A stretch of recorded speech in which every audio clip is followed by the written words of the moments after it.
chlorine heptoxide Cl2O7 අපි මේ chlorine heptoxide කියන්නේ ප්‍රබල ආම්ලික ඔක්සයිඩයක්. මේ chlorine heptoxide ප්‍රබල ආම්ලික ඔක්සයිඩය ජලයට දැම්මම සෑදෙනවා ප්‍රබල අම්ලයක්. අය බලමු ඒ අම්ලය ලියන්න.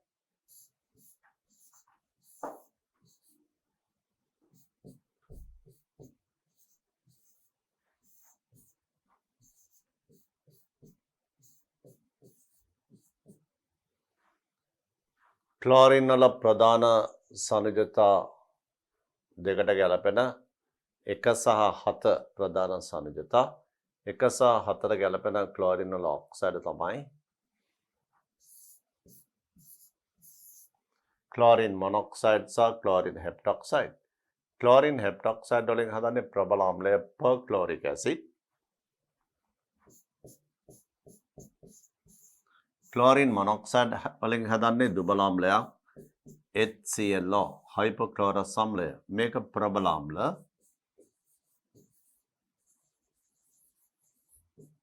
මේක දුබල අම්ල. මේ අනුව ඔබට මේකේ පිළිතුර ඉතා පහසුවෙන් ගන්න පුළුවන්. ක්ලෝරින් හෙප්ටොක්සයිඩ් පර්ක්ලෝරික් ඇසිඩ් හදන්නේ අංක 5 පිළිතුර ඔබට පේනවා. බලමු මේකේ තවත් ඔක්සයිඩ් කීපයක් ගන්න වෙනත් මේ ක්ලෝරින් තියෙන ආවර්තයේ ඔක්සයිඩ් ආවර්තකයේ තුන ආවර්තයේ sulphur oxide sulphur dioxide sulphur trioxide මේවා ජලයත් එක්ක ප්‍රතික්‍රියා ගත්තොත් සල්ෆර් ඩයොක්සයිඩ් සල්ෆර් ට්‍රයිऑक्साइड මේකේ ඔක්සිජන් අංකය 4යි මේකේ ඔක්සිජන් අංකය 6යි.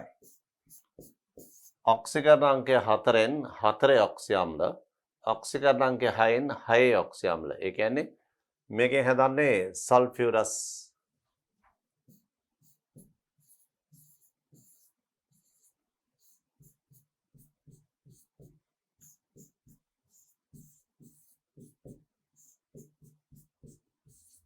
සල්ෆියරස් කියන්නේ දුබල අම්ලයක්. සල්ෆියරික් කියන්නේ ප්‍රබල අම්ල. මේ අනුව සල්ෆර් ඩයොක්සයිඩ් වල ඔක්සිජන් අංකය SL4යි 4න් 4 6න් 6. මේ ආකාරයටම අපි ගත්තොත් තවත් නායිට්‍රජන් වල ඔක්සයිඩ් කීපයක්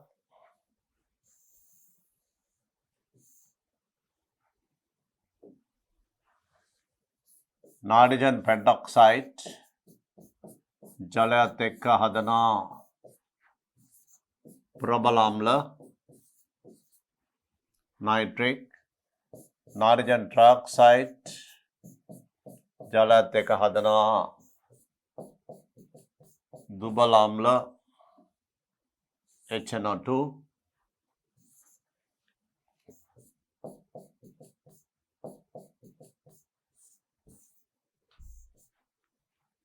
नाइट्रोजन डाइऑक्साइड जलය සමග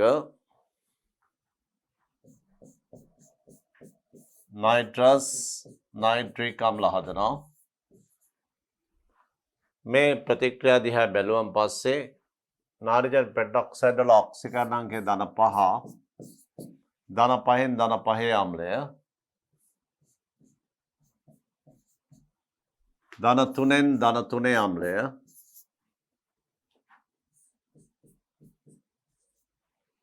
ධන 4න් ධන 3 සහ ධන 5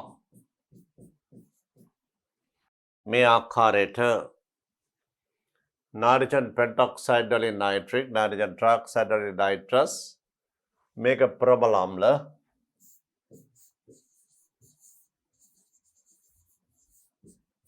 මේක දුබල අම්ල.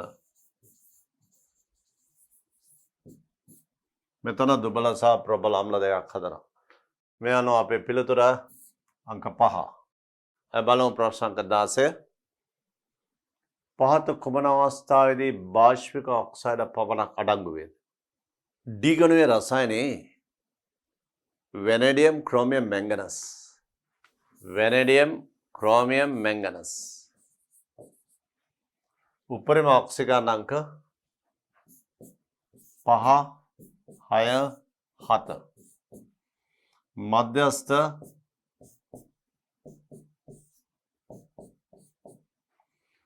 මේ ऑक्सीकरणांक වලට අනුරූප ऑक्साइड ලියන්නේ.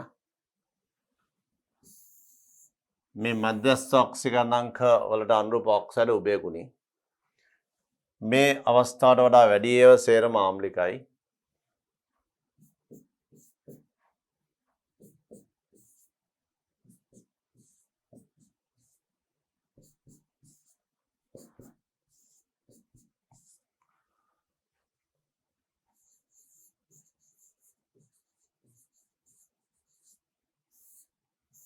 ऑक्साइड में ऑक्सीकरण अवस्था ऑक्साइड उभय गुणी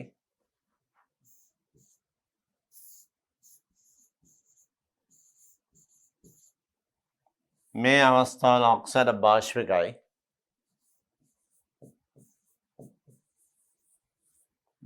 उदाहरण හැටියට මේ ऑक्साइड ගත්තොත් දුබල बाष्पिक මේක बाष्पिक මේක උභය ගුණී මේක ආම්ලික මේක ගත්තොත් दुबल बाष्पिक बाष्पिक उभयगुणी आम्लिक आम्लिक මේක දුබල ආම්ලික මේක ආම්ලික ඒ විදිහට ආම්ලික ලක්ෂණ මේ පැත්තට වැඩි වෙනවා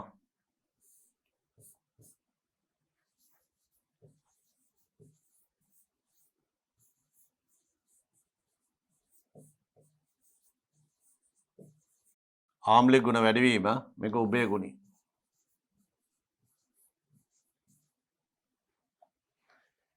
එතකොට මේව बाष्पिक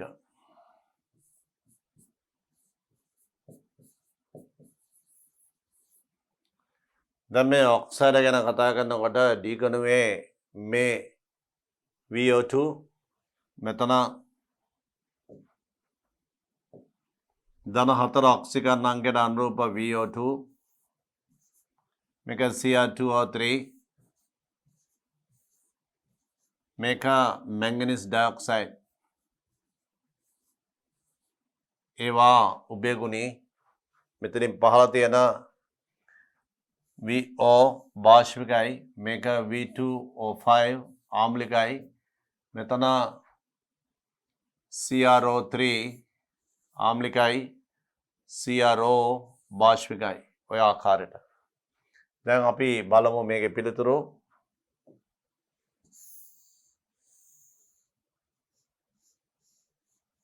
දැන් බලන්න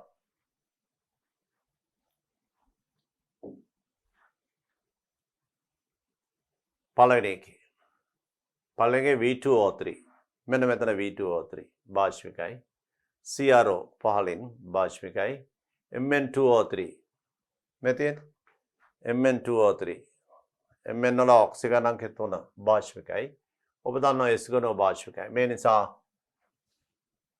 මේ සියල්ලම बाष्पिकයි ඒ සියල්ලම बाष्पिकයි ඔබ මේක දන්නේ නැත්නම් මේ ප්‍රශ්නෙට උත්තර ලියලා හමාරයි ඒ නිසා මේ රටාව සෑම ළමයෙක්ම මතක තියාගන්න ඕනේ පැහැදිලි දැන් බලන්න දෙවෙනි එක මේ බලන උභය ගුණී ඇලුමිනියම් ඔක්සයිඩ් ඒතර बाष्पिक ඔක්සයිඩ් පමණක් අඩංගු වේද ඒක අයින් කරන්න මේක බලන්න මේකේ Mn2O3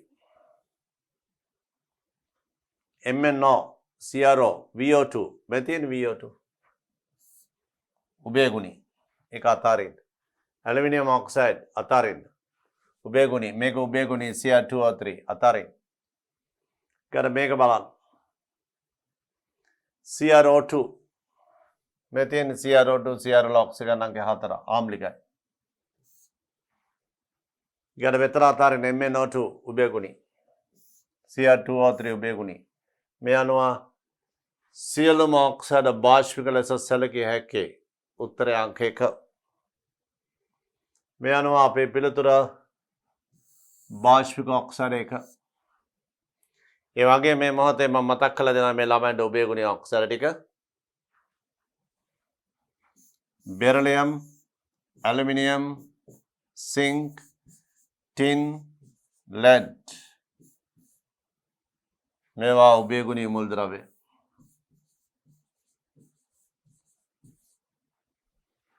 උභයගුණී මේවා ඔක්සයිඩ් හයිඩ්‍රොක්සයිඩ් උභයගුණී. හැබැයි බලමු ඊළඟ ප්‍රශ්නට.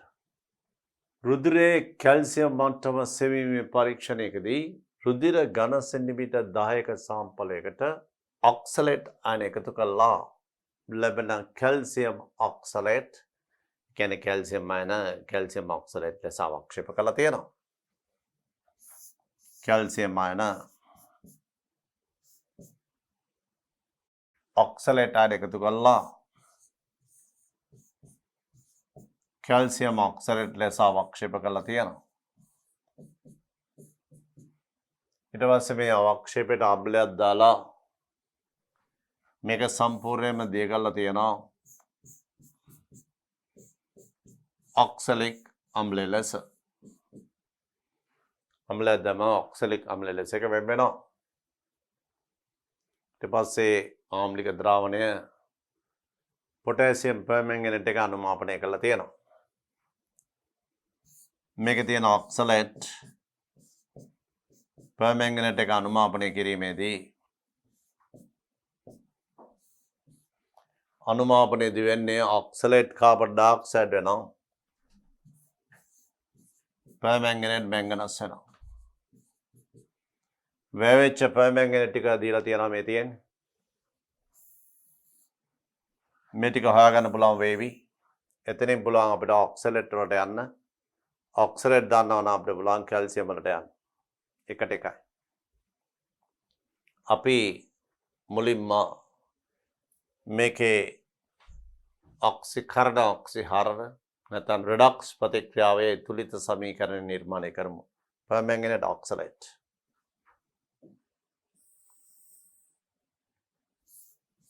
ඔක්සලේට් කාබන් ඩයොක්සයිඩ් බවට පත් වෙනවා. එතෙන්දී සෑම ළමයින්ම ඔක්සලේට් කාබන් ඩයොක්සයිඩ් බවට පත් වෙන බව දැනගෙන ඉන්න ඕන. ඊට පස්සේ තුලනය කිරීමේදී මේක දෙකෙන් වැඩි කරන්න. තුලිතයි පරමාණු අතින් ආරෝපණයේ ඍණ දෙකක් නිසා අර පැත්තට ඉලෙක්ට්‍රෝන දෙකක් එකතු කරන්න ඍණ දෙකක් වෙන්න. පර්මැංගනේට් මැංගනස් බවට පත් වෙනවා. මෙතන O හතරක් තියෙන නිසා එහා පැත්තට ජලාණු හතරක් දාන්න.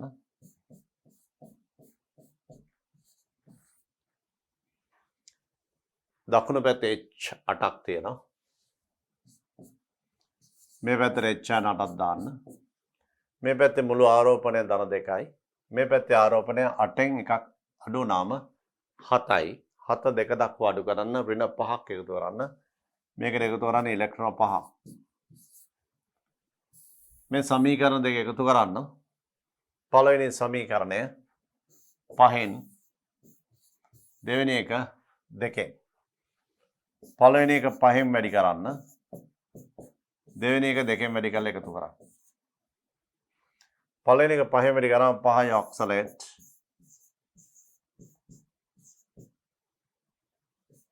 දෙකෙන් වැඩි කරාම 2යි පර්මැංගනේට්. 16යි H8 ඉතලයක් 10යි කාබන් ඩයොක්සයිඩ් ධන 2යි මැංගනස් ධන 8යි H2O.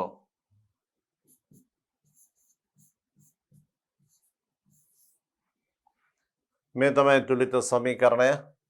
දැන් අපිට පුළුවන් පර්මැංගනේට් වලින් ඔක්සලේට් වලට එන්න.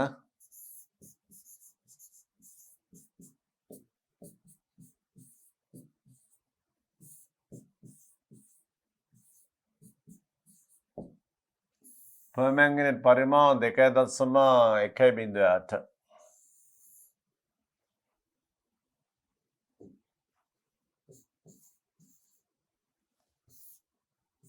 මේ තමයි පර්මැංගනේට් මෝල ප්‍රමාණය.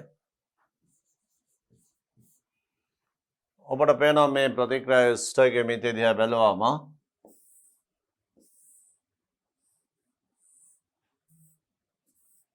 මේ තියෙන දෙකට permanganate දෙකට oxalate 5යි. මෙන්න permanganate ප්‍රමාණය.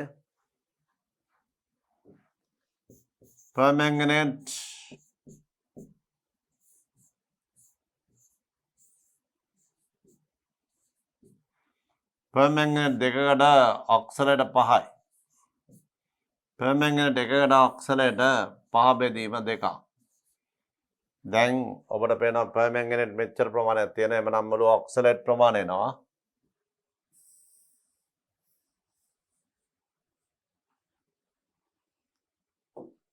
එම නිසා oxalate ප්‍රමාණය සමානයි 10 බෙදීම 1000 වැඩි කිරීම 2.1.8 වැඩි කිරීම 5 බෙදීම 2 මේ තමයි oxalate මවුල සංඛ්‍යාව. මේ oxalate මවුල සංඛ්‍යාව.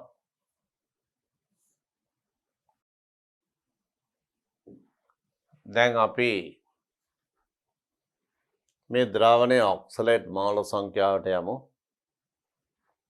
oxalate මවුල සංඛ්‍යාව මේ තියෙන්නේ oxalate මවුල සංඛ්‍යාවට සමාන කැල්සියම් ප්‍රමාණයක් තියෙනවා. ඔබ දන්නවා කැල්සියම් අහන්නේ අවසානයේට. කැල්සියම් ට oxalate එකට එක අනුපාතය. මේ අනුව oxalate ප්‍රමාණය හොයාගත්තන් පස්සේ කැල්සියම් ප්‍රමාණය මේකමයි. මේ නිසා දැන් අපිට ලියන්න පුළුවන් කැල්සියම් ප්‍රමාණය සමානයි 10 2.1.8 5 බෙදීම 2 බෙදීම 1000 මේක අපි වැඩි කරනවා කැල්සියම් මේ මවුල ප්‍රමාණය ආවේ කැල්සියම් ග්‍රෑම් කරන්න මෞලික ස්කන්ධයෙන් වැඩි කරනවා මේ කැල්සියම් ග්‍රෑම් කරා ඒ ග්‍රෑම් ප්‍රමාණය මිලිග්‍රෑම් කරන්න අපි 1000 වැඩි කරනවා මේ මිලිග්‍රෑම් ප්‍රමාණය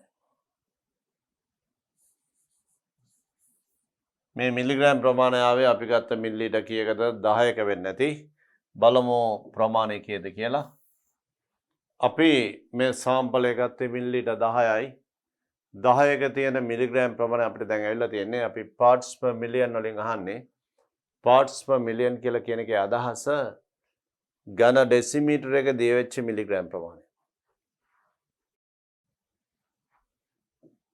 මිලිලීටර් 10ක දිය වෙච්ච මිලිග්‍රෑම් ප්‍රමාණය දැන් අපි ඇවිල්ලා තියෙන්නේ මේ තියෙන්නේ මිලිලීටර් 10ක දිය වෙච්ච මිලිග්‍රෑම් ප්‍රමාණය එමනම් ලීටරයක දිය වෙච්ච මිලිග්‍රෑම් ප්‍රමාණය හොයන්න කැල්සියම් සාන්ද්‍රණය 10 වැඩි කිරීම 2.1.8 වැඩි කිරීම 5 වැඩි කිරීම 40 බෙදීම 1000 වැඩි කිරීම 10 මේක වැඩි කරනවා අපි මිලිලීටර් 10ක තියෙන ප්‍රමාණය අපි හෙව්වේ 1000ක මෙදික මේ තමයි මිලිග්‍රෑම් ඝන ඩෙසිමීටරයට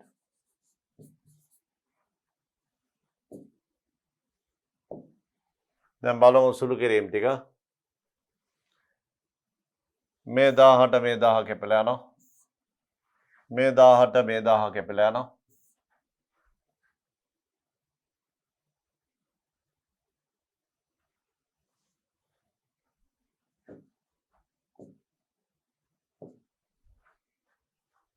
अंक 5 බෙදීම 2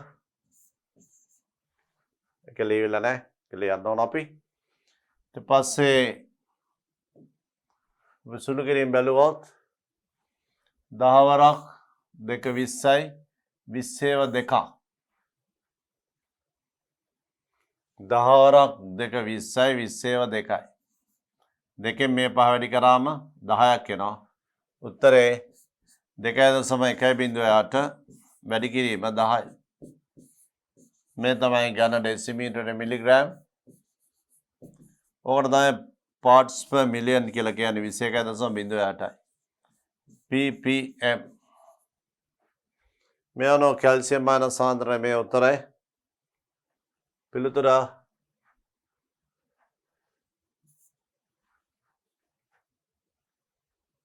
21.08 උත්තරය අංක 3. ඒ ප්‍රශ්න අංක 17. දැන් බලමු ප්‍රශ්න අංක 18. මේ බලන්න මේ නාස්තික ප්‍රතික්‍රියාව. මේ තියෙන්නේ ඉහළින් ස්කන්ධාංකය යුරේනියම් 235. පහළින් තියෙන්නේ නාස්තියේ තියෙන ප්‍රෝටෝන සංඛ්‍යා ආරෝපණය. මේ මොලිබ්ඩිනම් 42 95 ස්කන්ධාංකය 95 මේ ආරෝපණය. ලැන්තනම් 57 139. අර නියුට්‍රෝන 2යි n. අතන 7යි ඉලෙක්ට්‍රෝන. රසායනික ප්‍රතික්‍රියා වගේ නෙමෙයි මේවා නාස්තික ප්‍රතික්‍රියා. නාස්තික ප්‍රතික්‍රියා තුලනය කිරීමේදී ස්කන්ධාංකයේ දෙපැත්ත සමාන වෙනවා. ස්කන්ධ සංස්ථිති නියමයට එකඟ වෙනවා. මේ අනුව x වල ස්කන්ධාංකය අපි මේ ගන්නවා m මේ ගන්නවා n. මේ අනුව මෙතන නා 92 235 මොලිබ්ඩිනම් 42 95 ධන ලැන්තනම් 57 139 ධන 2යි නියුට්‍රෝන 0යි 1යි ඊගාට තියෙන ඉලෙක්ට්‍රෝන 7යි ඊ ඍණ 1 බිඳුව. දැන් අපි ස්කන්ධ අංක සලකලා ස්කන්ධ සංස්ථිති නියමයට අනුකූලව සමීකරණයේ වම් පැත්තේ දකුණු පැත්තේ ස්කන්ධ සමාන කරමු. 235 දරේ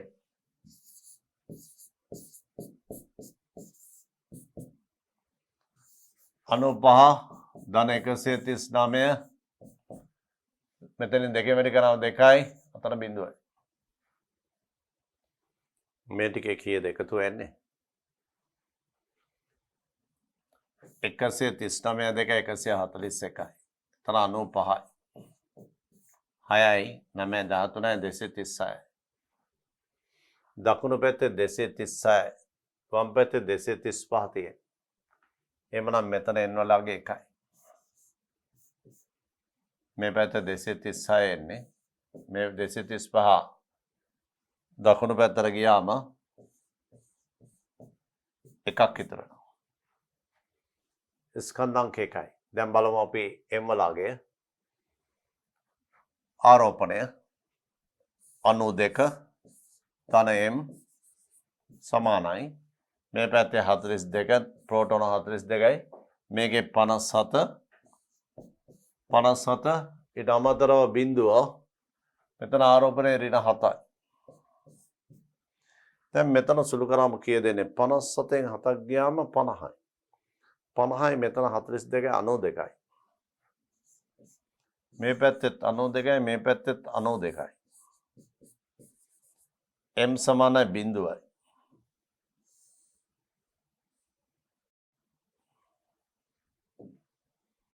m සමානයි බිඳුවයි. දැන් බලන්න n වලගේ එකයි m වලගේ බිඳුවයි.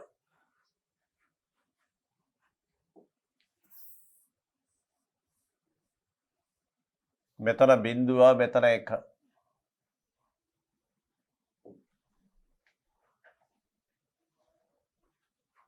x බිඳුව 1. කවුද ළමයි? ස්කන්ධාංක 1. ආරෝපණයේ බිඳුව වන ප්‍රභේදය. ස්කන්ධාංක 1යි ආරෝපණයේ බිඳුවයි.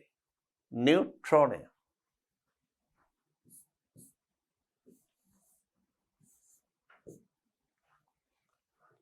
දැන් මේ සිම්පල් m හා සිම්පල් m හා n ගත්තේ මේ සංකේත හැටියට. මෙතන මේ නියුට්‍රෝනයත් මේත් එක්ක පැටලලා යන්න පුළුවන්. ඒ නිසා එහෙම ගැටලුවක් නැහැ මෙතන. අපි කැමති ඉංග්‍රීසි අකුරු දෙකක් ගන්න බලන්න. ඔබට x y a b ඕන එකක් ගන්න බලන්න. මම n කියලා ගත්තේ. n වලගේ අන්තිමට ආවා 1 අනිත් එක බිඳුව. ඒ අනුව සංකේතය නියුට්‍රෝනය x කියන්නේ නියුට්‍රෝනයක්. මේ අනුව පිළිතුර අංක 2 නියුට්‍රෝනය.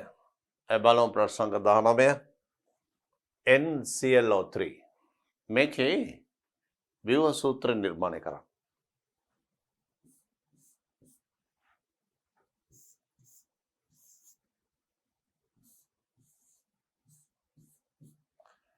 ළමයි නයිට්‍රජන් වඩා සහසනිජ බන්ධන 3යි නිර්මාණය කරන්න පුළුවන්. දැන් බන්ධන 3 ඉවරයි, තව ඔක්සිජන් එකක් තියෙනවා. හරියට HNO3 වල සැකිල්ල ගැන හිතලා තමයි මේ විදිහට නිර්මාණය කරේ.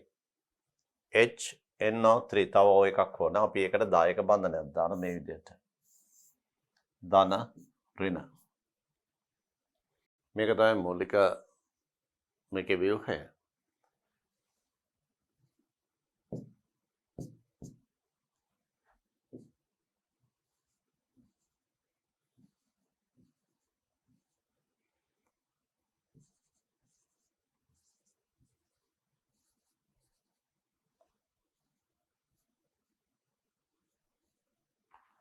මේ එකසර යුග්ම දැම්මේ නාඩිජන් වඩා ඉලෙක්ට්‍රෝන 8ක් තියෙනවා, බන්ධන 4යි. ඔක්සිජන් වඩා බන්ධන 2යි, එකසර 2යි. දැන් අපි බලමු මේකේ තියෙන විදිය.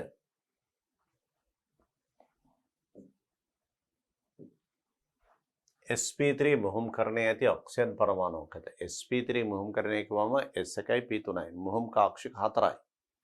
මුහුම් කාක්ෂික 4ක් කියන්නේ බන්ධන යුගල් හා එකසර යුගල් එල එකතුව 4ක් වෙන්න ඕන. මේ බලන්න බන්ධන යුගල් 2යි එකසර යුගල් 2යි සේරම 4යි.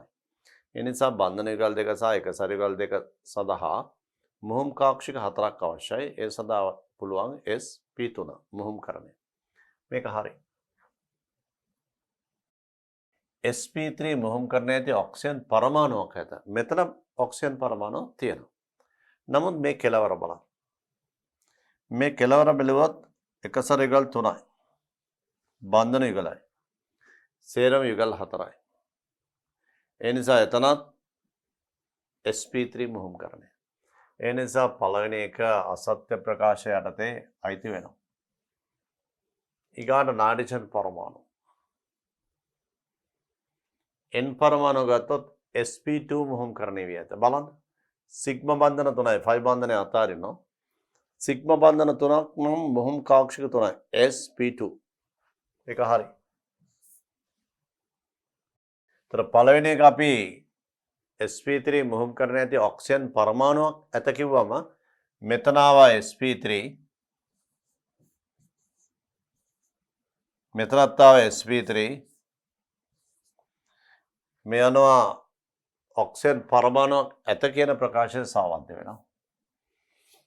මේ ඔක්සිජන් ගත්තොත් මෙතන එකසර යුගල් 2යි සිග්මා බන්ධන 1යි. සේරම යුගල් 3යි මුහුම් කරණය sp2.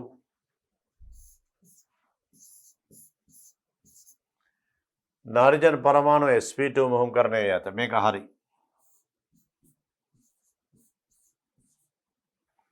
n වඩා තලීය ත්‍රිකෝණාකාර ඉලෙක්ට්‍රෝන ජ්‍යාමිතිය ළමයි sp2 නම් යුගල් 3යි තුන් පැත්තට ඉලෙක්ට්‍රෝන යුගල් 3යි. හරි.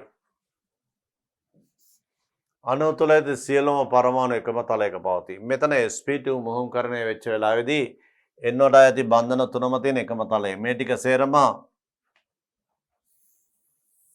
එකම තලය.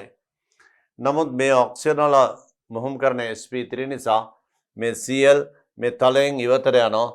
එක්ක තලයෙන් ඉවතට ඒ කියන්නේ චතුස්ථලාකාර ව්‍යාප්තිය නිසා යුගල් ව්‍යාප්තිය චතුස්ථලාකාර නිසා මේ Cl මේ තලයෙන් ඉවත් විය හැකි. ඒක නිසා එකම තලයේ සියලුම පරමාණු පවතී කියන එක සාවද්‍යයි. මේ බලන්න මේ ඔක්සිජන් මේ බන්ධනය ක්ලෝරින්ට වඩා ඔක්සිජන් විදුලිතයි. ඒ නිසා බන්ධන ඉලෙක්ට්‍රෝන ක්ලෝරින් දැසට ක්ලෝරින් වල සිට ඔක්සිජන් දෙසට බන්ධන ඉලෙක්ට්‍රෝන ආකර්ෂණය වෙනවා. මේ නිසා ක්ලෝරින් වල ඔක්සිකරණාංකය ධන 1යි, O වල ඍණ 1යි. මේ බන්ධනය විතරක් ගත්තොත්. මේ නිසා Cl වල ඔක්සිකරණාංකය ධන 1යි. මේ අනුව සාවද්‍ය ප්‍රකාශ දෙකක් තියෙනවා. 1යි 4යි. මේ නිසා असत्य प्रकाश 1 සහ 4 මේ අනුව මේ 19 ප්‍රොසෙස් 10 පිළිතුරු දෙකක් තියෙනවා 1 සහ 4 අපි දැන් බලමු 20 වෙනි ප්‍රශ්නයට යන්න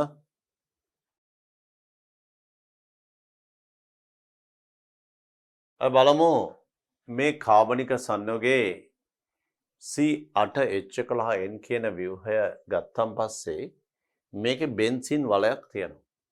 ඒ වගේම බෙන්සින් වලයට සම්බන්ධ වෙච්ච කොටස මේක ප්‍රාථමික ඇමීනයක් කියලා සඳහන් කරලා තියෙනවා. ප්‍රාථමික ඇමීනයන් නම් ළමයි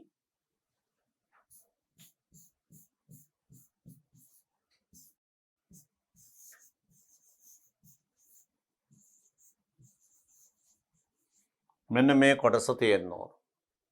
NH2 කොටස සෑම ව්‍යුහයකම තියෙනවා. NH මේ වගේ කොටසක් නම් මේක ද්විතීයික ඇමීන. ද්විතීයික ඇමීන එක තමයි NH කියලා තියෙන්නේ. තෘතීයික ඇමීන එක නම් NH නෑ. මේ වගේ එනවට එක්ක ඇල්කිල් හෝ ඇරිල් මොනවා හරි කාණ්ඩ තුනක් තියෙනවා නේ H නෑ. මේ තෘතීයික ඇමීන.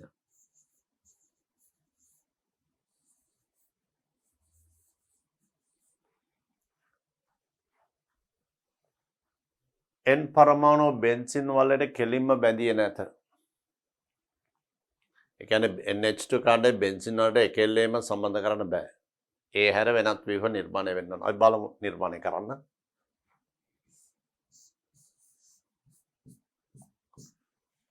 කාබන් 8ක් තියෙනවා. මෙතන බෙන්සින් වලට 6යි 7යි 8යි. දැන් බලන්න මේකේ අණුක සූත්‍රය කාබන් 6යි මෙතන 2යි 8යි මෙතන H5යි මෙතන H6යි 11යි C8H11යි හරියටම හරි. දැන් අපිට මොනවද තව වෙනස් කරන්න පුළුවන්? අපි මෙහෙම කරමු. මේක එක මේ CH ඛණ්ඩේ ගලවමු.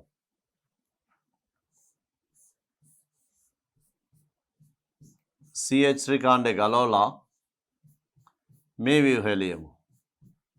तर මේ උඩ තියෙන CH2NH2 උඩ තියෙන CH2NH2 අපි මෙතිල් කාණ්ඩයක් ගැලවුවා එතනින්. ඒ ගලවලා කොහාටද හයි කරන්නේ?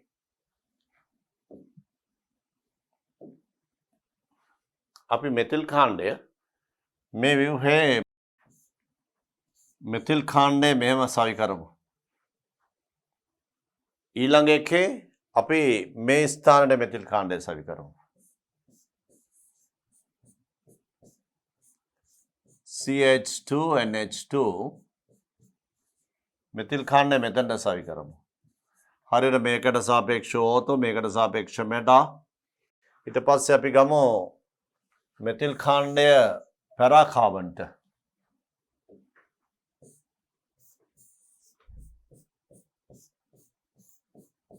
CH2NH2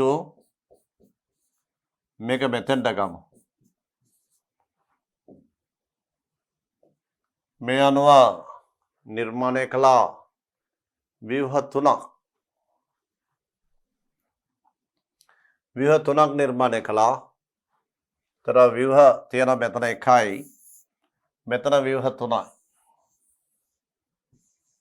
දැන් නිර්මාණය කළා තියෙන ව්‍යුහ 4ක්.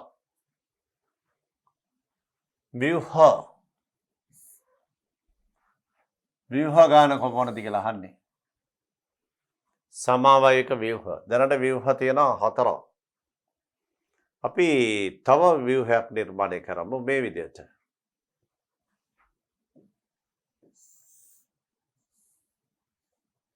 අපිට බැරිද මේකේ මේ ගලවන මෙතිල් කාණ්ඩය මේ ව්‍යුහයේම මේ පැත්තට සවි කරන්න. මේ ආකාරයට. CH NH2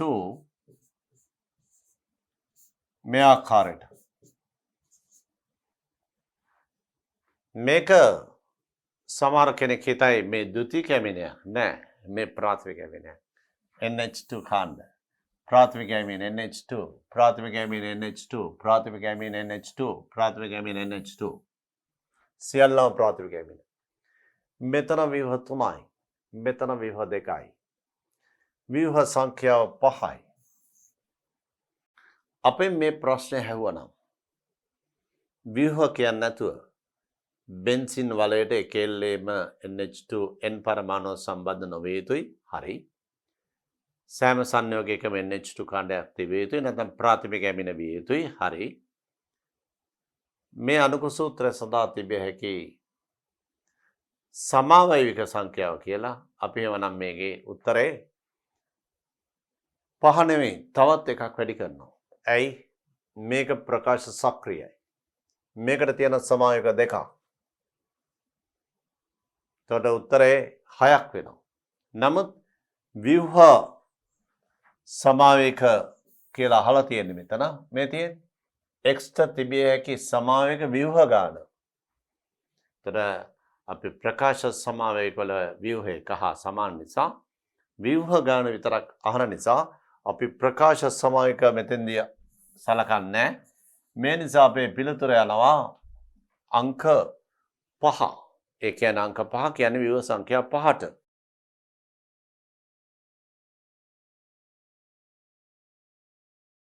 මේ අනුව මේ අනුක සූත්‍රය සඳහා එකිනෙට වෙනස් ව්‍යුහ සමාවයක සංඛ්‍යාව 5කට සීමා වෙනවා. මේ අනුව අපේ පිළිතුර 5. ප්‍රශ්න අංක 20 පිළිතුර 3 ව්‍යුහ සංඛ්‍යාව 5යි. ප්‍රශ්න අංක 21 පහත දැක්වෙන සංයෝගවල ආම්ලික ප්‍රබලතාව වැඩි වන ආකාරය. ළමයිනේ මේ ෆීනෝල් ව්‍යුත්පන්න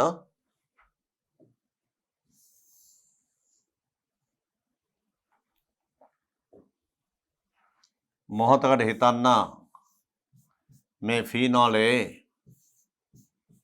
OH විච්ඡේදනය වීමේ හැකියාව තමයි ආම්ලිකතාව කියලා කියන්නේ. බෙන්සින් වලයට යම්කිසි කාණ්ඩයක් සම්බන්ධලා තිබුණොත් බෙන්සින් වලෙන් ඉවතට ඉලෙක්ට්‍රෝන අදින. මේ තියෙන්නේ NO2. මේ වගේ කාණ්ඩයක් සම්බන්ධලා තිබුණොත් බෙන්සින් වලින් ඉවතට ඉලෙක්ට්‍රෝන අදින. බෙහෙවින්ම බෙන්සින් වලේ වික්‍රිය කරනවා. එතකොට මේ බන්ධනයේ විච්ඡේදනය වීමේ හැකියාව වැඩි වෙනවා. ආම්ලිකතාව වැඩි වෙනවා. නමුත් NO2 වගේම වික්‍රිය කරන කාණ්ඩයක් තමයි Cl. නමුත් නයිට්‍රෝ කාණ්ඩය තරම් නැත්නම් NO2 කාණ්ඩය තරම් ප්‍රබල වික්‍රියකාරී නැහැ Cl. මද වශයෙන් බෙන්සින් වලින් ඉවතට ඉලෙක්ට්‍රෝන අදිනවා.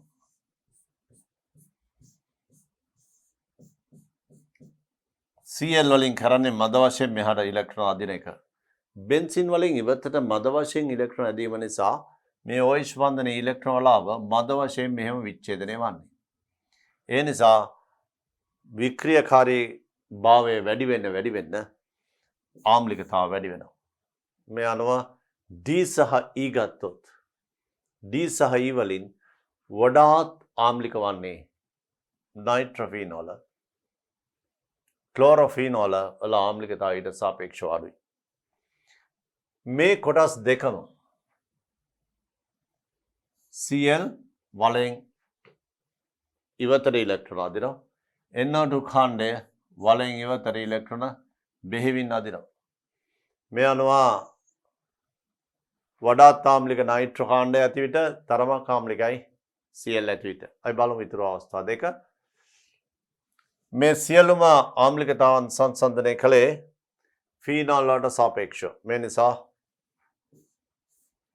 ෆීනෝල් වලට වඩා ක්ලෝරොෆීනෝල් ආම්ලිකයි, නයිට්‍රොෆීනෝල් වඩාත් ආම්ලිකයි.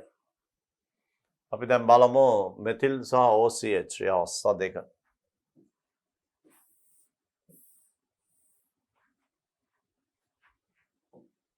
මේ බලන්න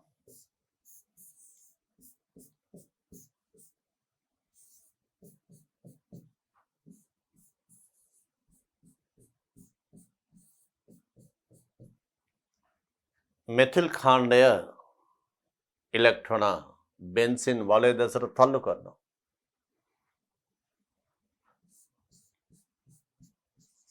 OCH කාණ්ඩයේ බෙන්සින් වලය දෙසට ඉලෙක්ට්‍රෝන තල්ලු කරනවා. බෙහෙවින්ම මේ එකසර යුග්මයත් එක්ක තල්ලු කිරීම මේ එකසර යුග්මය නිසා බෙන්සින් වලය දෙසට ඉලෙක්ට්‍රෝන මුදා හැරීම ඉතාමත්ම අධිකයි.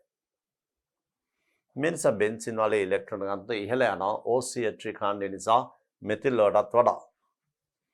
මේ නිසා මේ බන්ධනයේ විච්ඡේදනය වන්නේ තාමත්ම මද වශයෙන්. ඉතාමත් මද වශයෙන් විච්ඡේදනය වෙන්නේ. ඒ නිසා මෙතිල් වලට වඩා OCH ත්‍රිකාණ්ඩයෙන් බෙන්සින් වලට බෙහෙවින් ඉලෙක්ට්‍රෝන මුදාහරින නිසා මේ විච්ඡේදනය වඩාත්ම දුර්වලයි මේක. ඒක තමයි ආම්ලිකතා අඩුම.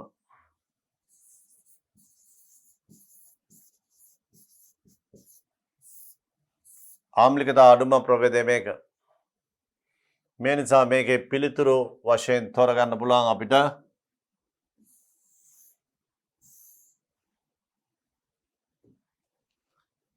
ෆීනෝල්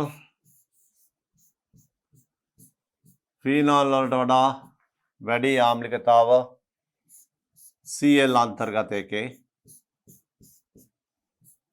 ඊටත් වඩා වැඩි නයිට්‍රෝ කාණ්ඩය අන්තර්ගත එකේ.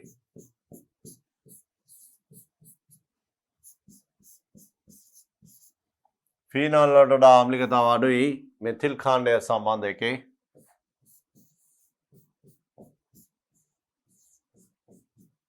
මෙතිල් කාණ්ඩය සම්බන්ධ එකේ ඊටත් වඩා අඩුයි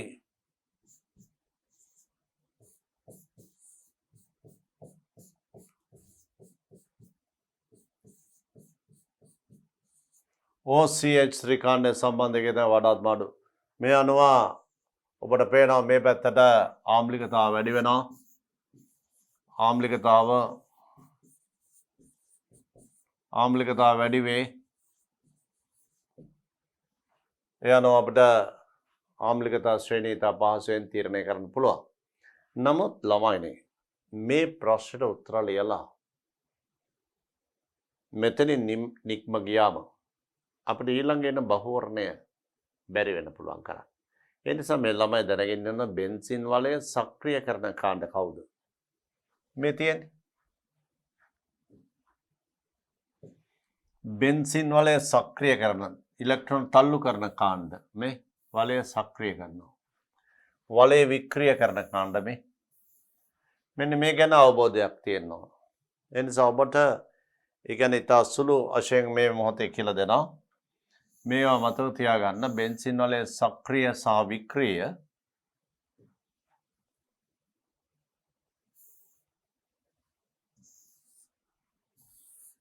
මේ පැත්තේ තියෙන්නේ සක්‍රිය මේ පැත්තේ තියෙන්නේ වික්‍රිය. සක්‍රියව කොටස් තුනකට බෙදනවා. මෙතන සක්‍රියව කොටස් තුනකට බෙදනවා.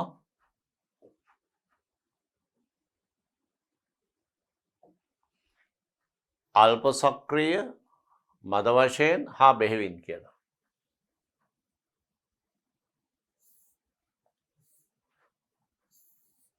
අල්ප ඊගාන මද වශයෙන් බෙහෙවින්. අල්ප සක්‍රිය කියන්නේ බෙන්සින් වල යන්තම් ඉලෙක්ට්‍රෝන තල්ලු කරන ඒවා.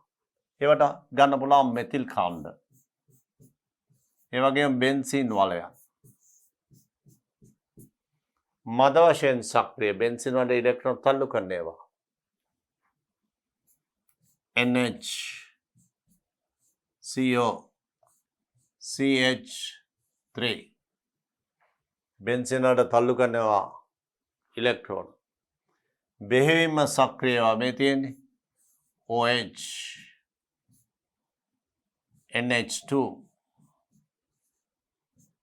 NHR ප්‍රාථමික ද්විතීයික තෘතීයික ඇමින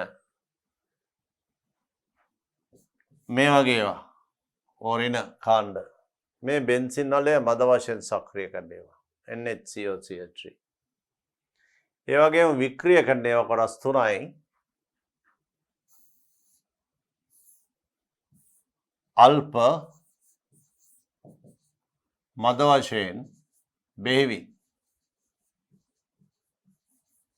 බෙහෙවින් කියන එකට ගන්න නයිට්‍රෝ කාණ්ඩ අල්ප ඇරිල් හේලයිඩ හැලචන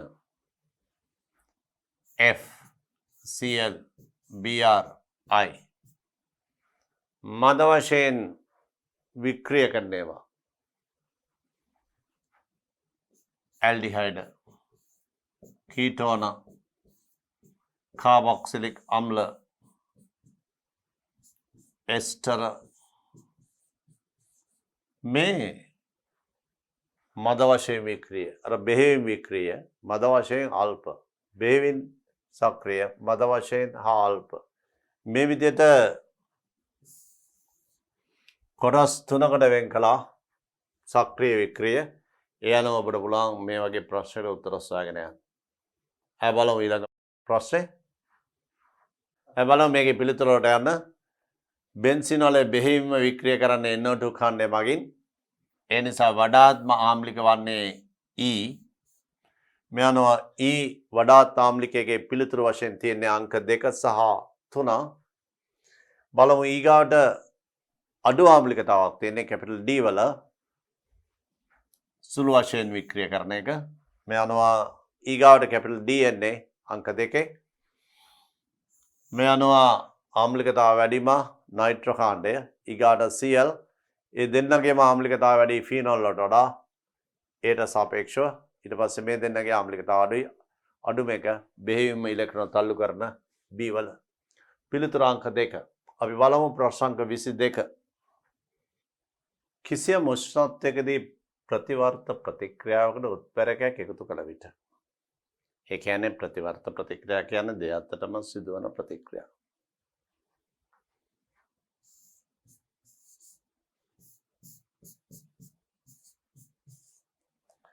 මේ වගේ පද්ධතියක් දෙයත්තටම ප්‍රතික්‍රියා සිදුවන අවස්ථාවක් උත්ප්‍රේරකයක් එකතු කළාම ළමයිනේ ඒ ප්‍රතික්‍රියාවේ ඉදිරි සහ පසු සක්‍රියන ශක්තිය එක සමාන ප්‍රමාණ වලින් අඩු වෙනවා. සක්‍රියන ශක්තිය එක සමාන ප්‍රමාණ වලින් අඩු වෙනවා. ඒ නිසා ඉදිරි සහ පසු ප්‍රතික්‍රියාවල ශීඝ්‍රතාව එක සමාන ප්‍රමාණ වලින් වැඩි වෙනවා. මේ නිසා ඊට ඉක්මනින්ම ගතික සමතුලිතතාවය ලැබෙනවා. උත්ප්‍රේරකයක් එකතු කරන් පස්සේ ගතික සමතුලිතතාවයට එළඹීමට ගතවන කාලයේ අඩුවීමක් තියෙනවා. ඒක ආර්ථික වාසියක් නිෂ්පාදනයකදී අඩු කාලයකින් ඵලදාව ලබා ගැනීමට පුළුවන් වීම. ඒ වගේම සක්‍රියන ශක්තිය අඩු වෙනවා කියන්නේ ඒ ප්‍රතික්‍රියාව සඳහා දිය යුතු ශක්තිය හෝ තාපය අඩුවීමක් නේ. ඒ නිසා වැයවන ඉන්ධනත් අඩුයි. ඒ නිසා ආර්ථික වශයෙන් වාසිදායක උත්ප්‍රේරක භාවිත කිරීම. සමතුලිතතාවට එළඹීමට ගතවන කාලය අඩු කරයි. හරියටම හරි.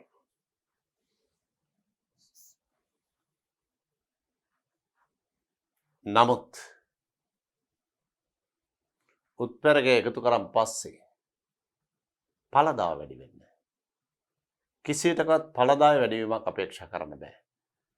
ඒ ඵලදාව කෙටි කාලෙකින් ලබා දෙනවා. අපි හිතමු දැන් අපි මේ නිෂ්පාදනයකදී C අපිට මවුල 100ක් ලබා ගන්නවා. C මවුල 100ක් ලැබෙනවා විනාඩි 5කදී. මිනිත්තු 5කදී.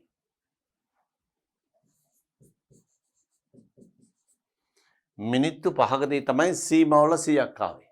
දැන් උත්ප්‍රේරක දැම්මන් පස්සේ මොකද වෙන්නේ? ඒ මවුල 100ම ලැබෙනවා 1 මිනිත්තුවකදී.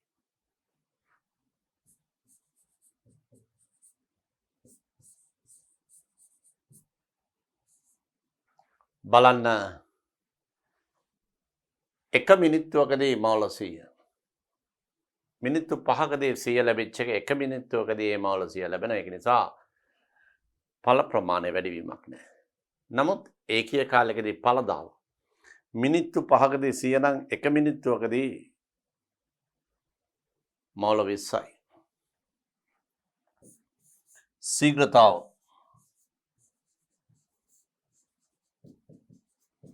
මිනිත්තුවකට මවුල 20යි. ඊළඟ අවස්ථාවේදී උත්ප්‍රේරකය දීම නිසා මිනිත්තුවකට මවුල 100යි.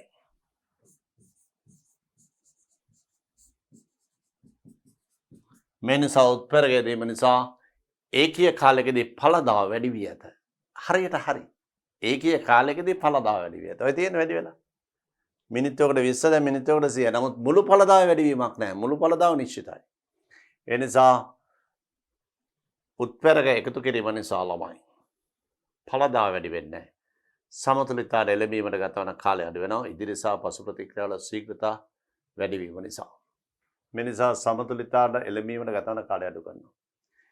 උත්පැරක භාවිතා කිරීමේදී ප්‍රතික්‍රියාවේ යාන්ත්‍රණය වෙනස් වෙනවා.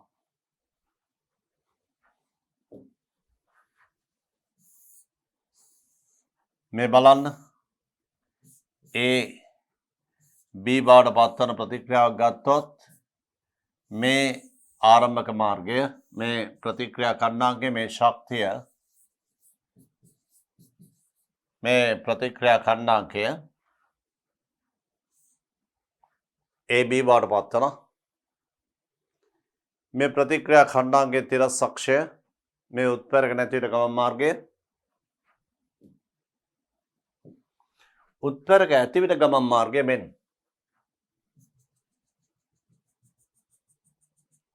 සම්පූර්ණයෙන්ම ප්‍රතික්‍රියා මාර්ගය වෙන එක. එතකොට සක්‍රීය ශක්තිය අඩු වෙනවා කියලා කියන්නේ මුල් ප්‍රතික්‍රියාව නෙවෙයි. මුල් ප්‍රතික්‍රියාවක් නෙවෙයි වෙන්නේ තවත් අලුත් ප්‍රතික්‍රියාවක්. අලුත් යාන්ත්‍රණයක් වෙන්නේ. අලුත් යාන්ත්‍රණයක් එවත් අලුත් මාර්ගයක් කරා ප්‍රතික්‍රියාව වෙන්නේ. ඒ අලුත් ප්‍රතික්‍රියාවේ තමයි සක්‍රීය ශක්තිය අඩු වෙන්නේ. මේ තියෙන්නේ.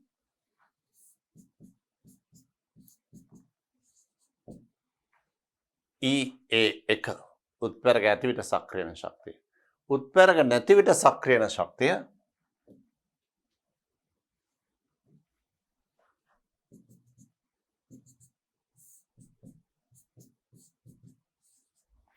EA මේ නිසා උත්පැරක යෙදීම නිසා ප්‍රතික්‍රියාවේ එන්තැල්පි විපර්යාසය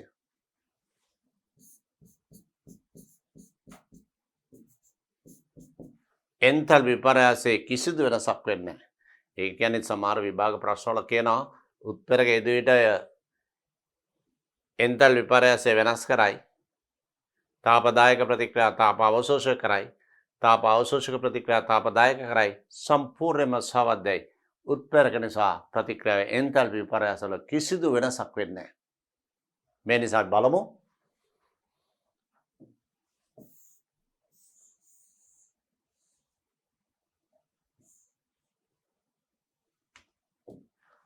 මේ බලන්න තාපදායක ප්‍රතික්‍රියා තාපය අඩු කරයි. සම්පූර්ණ වැරදි. තාපදායක ප්‍රතික්‍රියාවේ ප්‍රතික්‍රියා තාපය අඩු කරයි. සම්පූර්ණයෙන්ම සාවද්දයි. තාප අවශෝෂක ප්‍රතික්‍රියාවේ තාප විපර්යාසය වෙනස් කරයි. වැරදි. ළමයිනේ රසායනික ප්‍රතික්‍රියාවක අණුවල වේගය වෙනස් කළ හැක්කේ උෂ්ණත්වය විතරයි. පීඩනය වෙනස් කිරීමෙන් පරිමාණ වෙනස් කිරීමෙන් අණුවල වේගය වෙනස් කරන්න බෑ. අණුවල චාලක ශක්තිය වැඩි කරයි. ප්‍රතික්‍රියක අණුවල චාලක ශක්තිය වැඩි කරයි. ප්‍රතික්‍රියක අණුවල චාලක ශක්තිය වැඩි කරන්න පුළුවන් වෙන්නේ උෂ්ණත්වය වෙනස් කිරීමෙන්. උෂ්ණත්වය වැඩි කිරීමෙන් අණුවල වේගය වැඩි වෙනවා. එතකොට චාලක ශක්තිය වැඩි වෙනවා. ඒ හැර උත්පැරක යෙදීම නිසා චාලක ශක්තිය වෙනසක් නැහැ. ඒ නිසා සාවද්දයි. ප්‍රතික්‍රියක අණු අතර සඵල ගැටුම් වාර. ප්‍රතික්‍රියක අණු අතර සඵල ගැටුම් ළමයිනේ උත්පැරකයක් දැම්මන් පස්සේ සක්‍රීය ශක්තිය අඩු වෙනවා. සක්‍රීය ශක්තිය අඩු වෙනවා කියන්නේ ප්‍රතික්‍රියාවකට සහභාගී වන අංශු සංඛ්‍යාව වැඩි වෙන්න පුළුවන්. මොකද අපි හිතුව මෙන්න මේ වගේ අවස්ථාවක්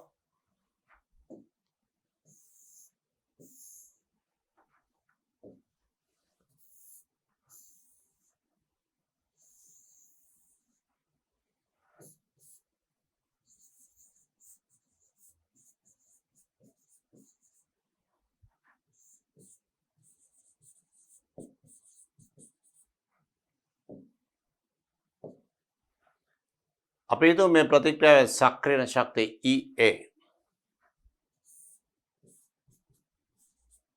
දැන් ප්‍රතික්‍රියා වෙන්නේ සක්‍රියන ශක්තිය ඇති අණු හා ඊට වඩා වැඩි ශක්තිය ඇති අණු.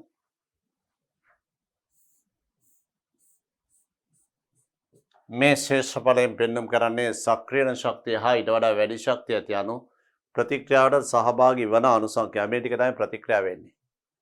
දැන් උත්ප්‍රේරක යෙදීම නිසා සක්‍රියන ශක්තිය EA සිට E' දක්වා අඩු වෙනවා.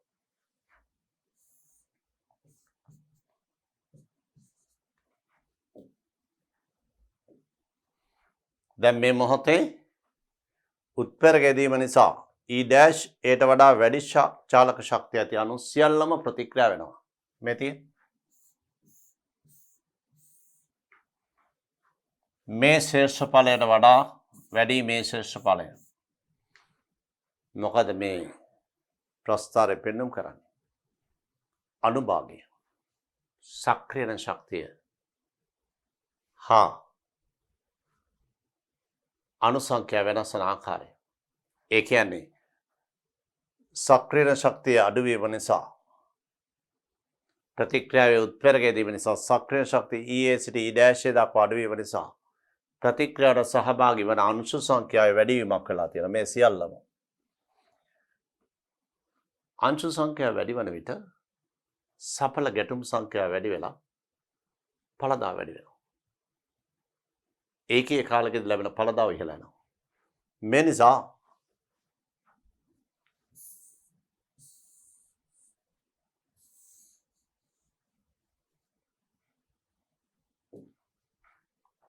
ප්‍රතික්‍රියක අණු අතර සඵල ගැටුම් සංඛ්‍යාව වැඩි කරයි.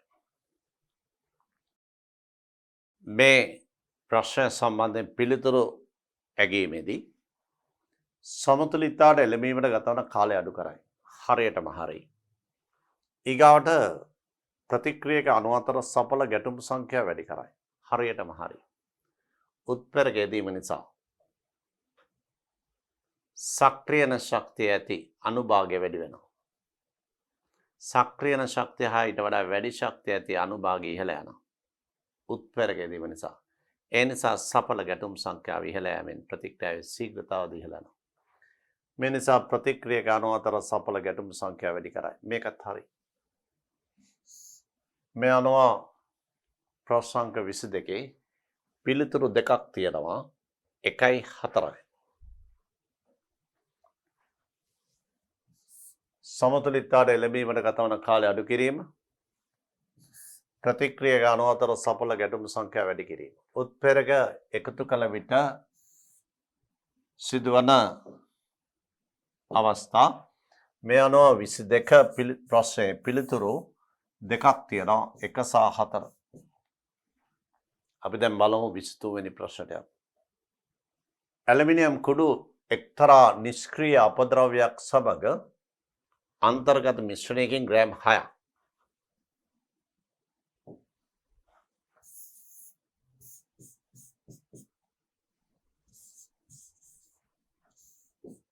ග්‍රෑම් 6ක් අරගෙන සෝඩියම් හයිඩ්‍රොක්සයිඩ් එක උණුසුම් කරලා තියෙනවා. සෝඩියම් හයිඩ්‍රොක්සයිඩ් සමග උණුසුම් කිරීමේදී පිටන වායුව තමයි ඇලුමිනියම් උභයගුණී හයිඩ්‍රජන්.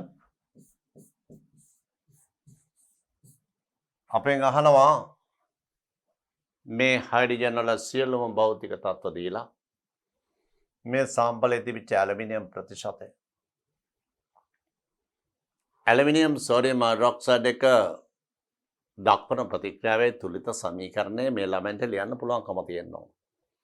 ඒ අනුව තමයි අපිට හයිඩ්‍රජන් ප්‍රමාණය හොයාගෙන එතනින් පුළුවන් ඇලුමිනියම් වලට එන්න. ඇලුමිනියම් සෝඩියම් හයිඩ්‍රොක්සයිඩ් එක ප්‍රතික්‍රියාවේ තුලිත සමීකරණ ලියනකොට මෙන්න මේ විදිහට මතක තියාගන්න. 2යි ඇලුමිනියම් 2යි NaOH චීතලයක් 2යි සෝඩියම් ඇලුමිනේට් ධන 3යි හයිඩ්‍රජන්. බලන්න ප්‍රතික්‍රියාව.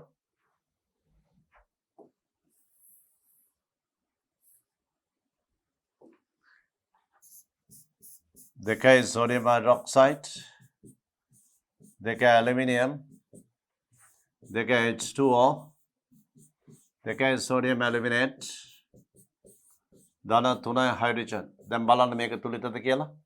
දකුණු පැත්තේ H6යි, මෙතන H4යි, දෙකයි H6යි, ඔක්සිජන් 4යි, මෙතන 2යි, මෙතන 2යි 4යි. ප්‍රතික්‍රියාව තුලිතයි. දැන් මේ ප්‍රතික්‍රියාවේ පරිදි හයිඩ්‍රජන් මවුල සංඛ්‍යා හොයාගත්තොත් එතනින් පුළුවන් ඇලුමිනියම් වලට එන්න 3න් 2ක්. අපි හයිඩ්‍රජන් මවුල සංඛ්‍යාව හොයන්න පියවර ගමු. ඒ සඳහා PV සමාන NRT දාන්න. n සමානයි PV බෙදීම RT. පීඩනය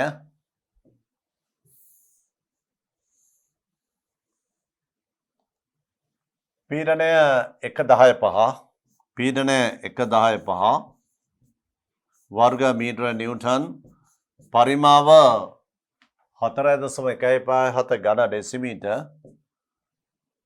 4.157 ඝන ඩෙසිමීටර් ඝන මීටර් කරා බෙදීම RT T කෙල්වින් 300යි R 8.314 joule මවුලයට කෙල්විනයට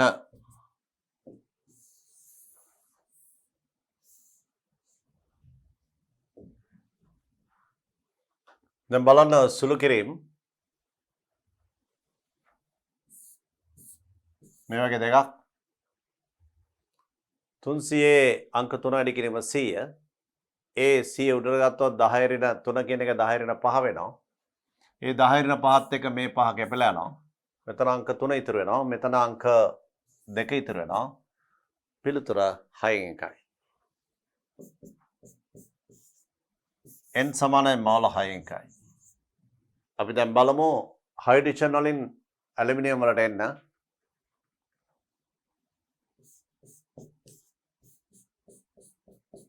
hydrogen මෝල 3කින් ඇලුමිනියම් මෝල 2යි. මේ අනුව මෝල 6න් 1කින්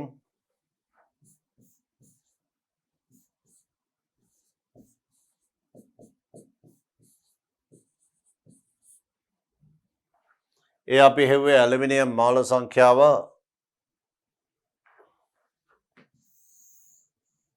දැන් අපි යමු ඇලුමිනියම් වල ස්කන්ධ සොයාගන්න.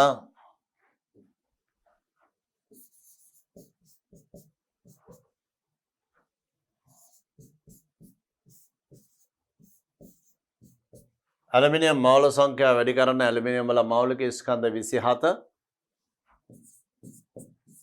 27 වැඩි කරාම 3 වරක් 9යි 3 වරක් 2යි 3 වරක් 3යි මේවත් කැපිලා යනවා.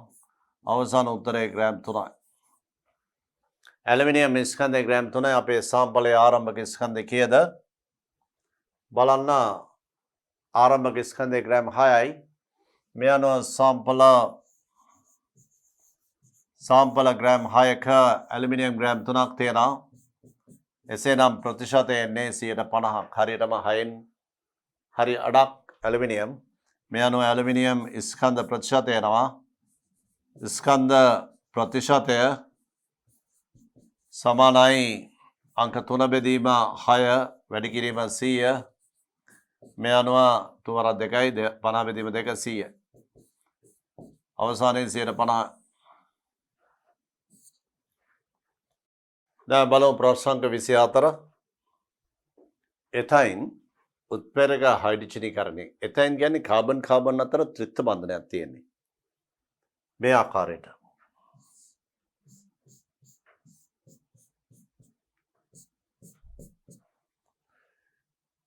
හයිඩ්‍රජන් එකතු වුණාම මේ එතයින් වල ත්‍රිත්ව බන්ධනය ද්විත්ව බන්ධනය බවට පත් වෙනවා.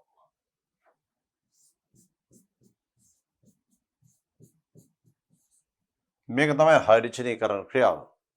මේ ප්‍රතික්‍රියක සහ ප්‍රතිඵලවල දීලා තියෙනවා සම්මත එන්ට්‍රොපි.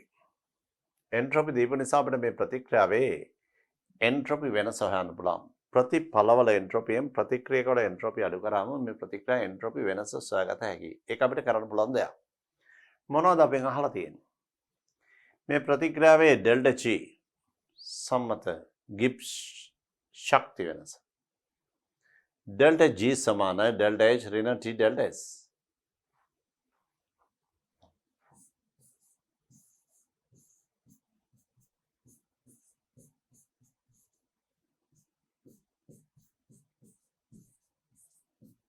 මේ බලන්න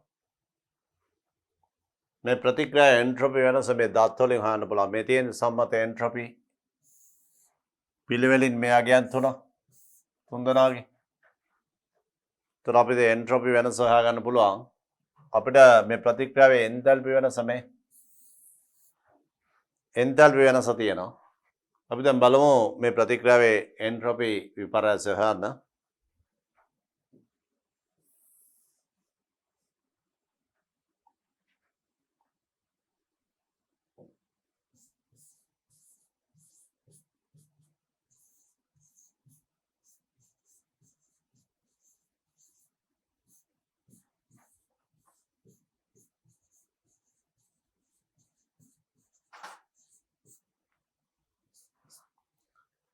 ප්‍රතිඵලවල එන්ට්‍රොපිය C2 H4 එන්ට්‍රොපිය 219යි. ජූල් මවුලයට කෙල්විනයට මේකෙන් අඩු කරන තියෙනවා ප්‍රතික්‍රියක එන්ට්‍රොපිය හයිඩ්‍රජන් සහ ඇසිට්ලින් 200.8යි හයිඩ්‍රජන් 130.5යි.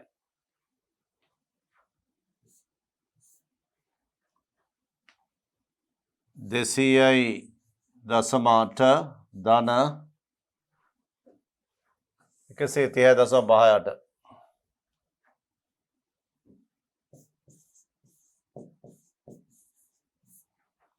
ජූල් මවුලයට කෙල්විනයට අපි මෙතන එකතුව ගත්තොත් 219 අඩු වෙනවා 8යි 331.38 මේ අනුව අවසාන උත්තරේ ඍණ උත්තරයක් එන්නේ 331.38න් 219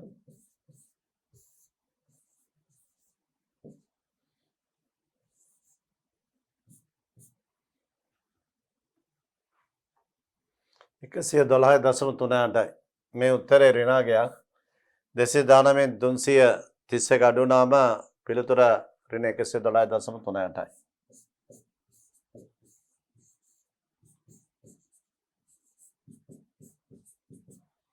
දැන් අපි හෙව්වේ එන්ට්‍රොපි වෙනස. දැන් බලමු කොහොමද ඩෙල්ටා G හොයන්නේ.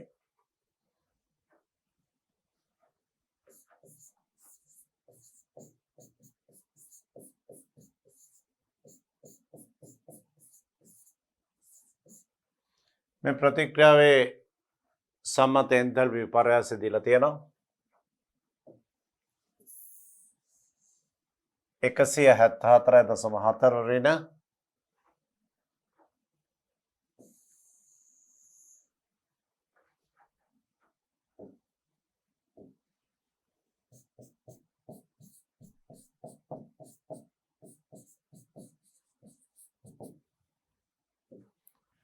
සම්මත එන්තැල්පි විපර්යාසය දීලා තියෙන 174.4 ඍණාගයක්. අපි ඊට පස්සේ ඒකට ආදේශ කරනවා මෙතන T delta S කියලා කිව්වම T කියන්නේ කෙල්වින් සම්මත අවස්ථාව. සම්මත අවස්ථාවයි කියලා කියන්නේ කෙල්වින් 298.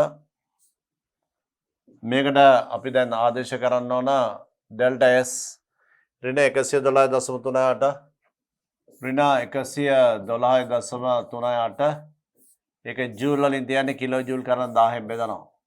මේ අනුව කිලෝ ජූල් මවුලයට කෙල්විනයට මෙතනත් කෙල්වින් කියලා තියෙන්නේ කෙල්වින් මෙතන ලිව්වොත් ඒව කැපිලා යනවා.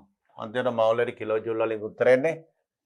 මෙතන පිළිතුර 174.4.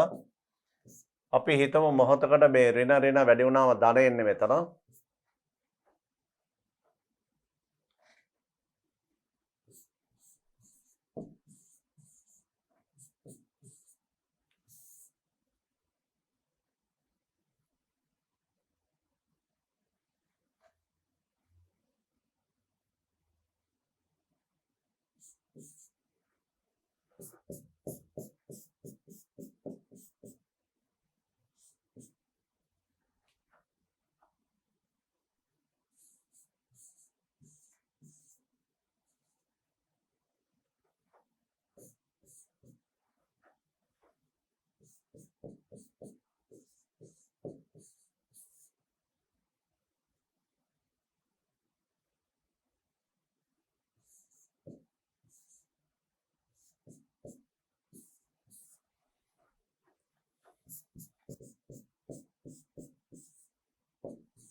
ආසන වශයෙන් උත්තර 140.8 බලමු. 140.8 උත්තරය 5. මේ අනුව 24 වෙනි ප්‍රශ්නේ පිළිතුර 5. අපි බලමු දැන් 25 වෙනි ප්‍රශ්නේ. ආසන්න වර්ණ සමාන අඩංගු ප්‍රභේද යුගල වන්නේ. ළමයි ආන්තරික මූලද්‍රව්‍ය සලකන විට ආන්තරික මූලද්‍රව්‍ය වල ක්‍රෝමියම් ධන 3 අයනය Cr ධන 3 H2O6 ධන 3 අයනය ක්‍රෝමියම් මේක නිල් දම් ක්‍රෝමියම් මැංගනස් ජලීය අයනය රෝස පාටයි ඒ ලා රෝස මැංගනස් ලා රෝස chromium manganese iron යකඩ ජලීය ද්‍රාවණ ලා කොළ පාටයි ලා කොළ ferric ජලීය ද්‍රාවණ කහ දුඹුරු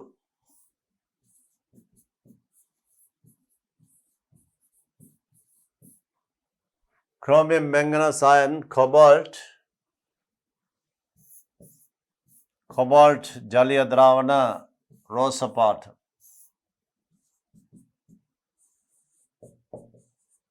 නිකල් ජලීය ද්‍රාවණ කොළ පාට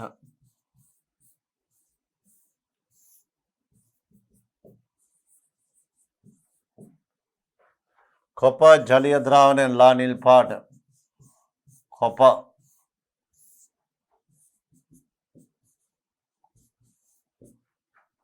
සිංක් ජලීය ද්‍රාවණ අවර්ණයි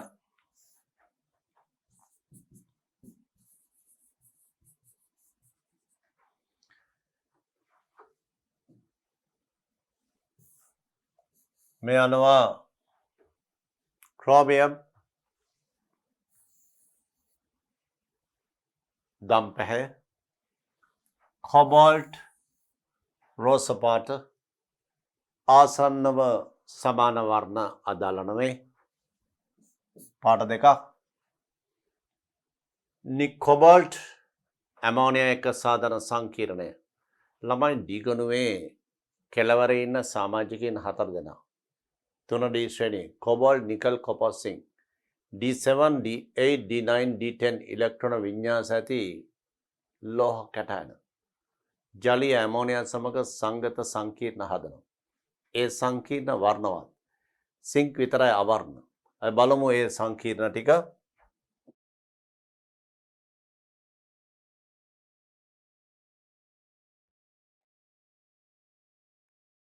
කොබාල්ට්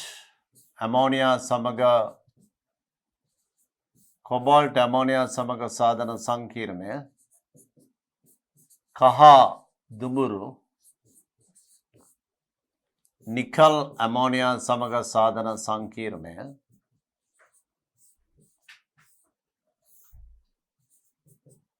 නිල් පාටයි කොපර් ඇමෝනියා සමග සාධන සංකීර්ණය නිල් පාටයි සිංක් ඇමෝනියා සමග සාධන සංකීර්ණය අවර්ණ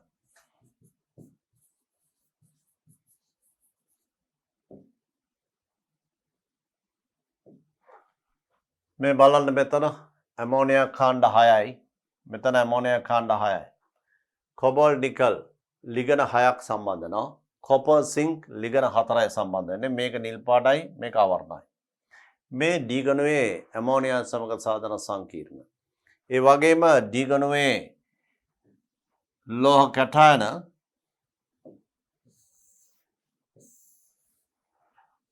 සාන්ද්‍ර HCl එක වැඩිපුර HCl හමුවේ හදන ජලීය සංකීර්ණයන් යකඩ සාධන සංකීර්ණ මේවා ෆෙරස් සාන්ද්‍ර HCl එක මේ සංකීර්ණය කහ පාටයි නිකල් මේ සාධන සංකීර්ණය කහ පාටයි කොපර් මේ සාධන සංකීර්ණය කහ පාටයි.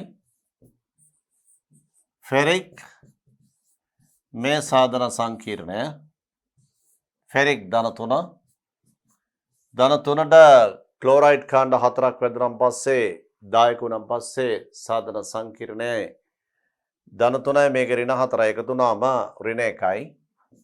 ඒක කහ දුඹුරු වර්ණයක් ගන්නවා ටිකක් කහ පැහැට හුරුයි. මේ සේරම කහ පාටයි. විශේෂිතව කියන්න ඕන කොබල්ට් සාන්ඩ් HCl එක සාධන සංකීර්ණය